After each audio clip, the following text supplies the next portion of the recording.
And what might they have been? Well, I have a 65 by 85 foot what not to do wall at home.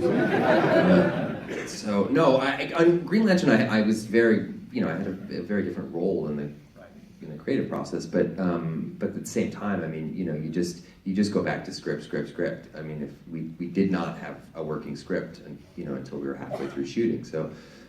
That is a handicap. There's nothing you can do about that, and that's just the nature of this business. Oftentimes, it's poster and release date first.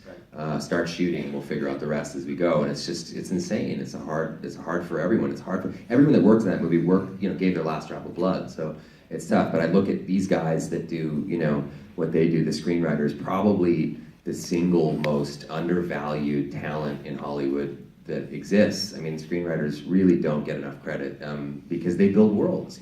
I see on the page of Deadpool that people think, oh, how you guys did that fractured narrative and you went back and forth, and those action sequences are so unique and interesting, and the song choices, that's all in their script, and that's important, because that really is your Bible, and that really is your map going forward. Those song cues were written.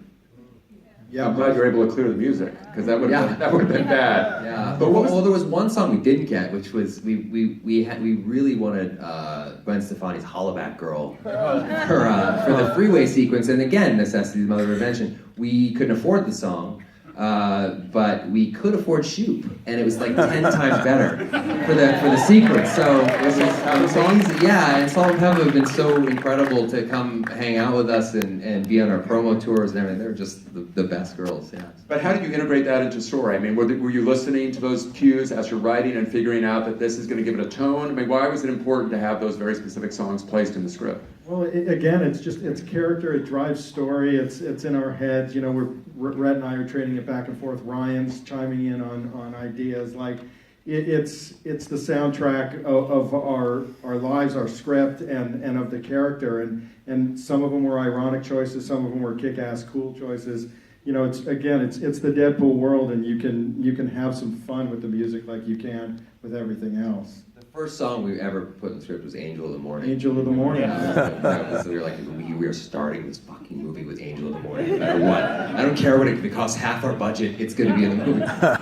And how did the animation come in? That's Tim Miller. That is Tim, That's right? Tim's idea. Yeah, we were messing around with that scene for a long time and trying to get it a little bit more emotional, and then.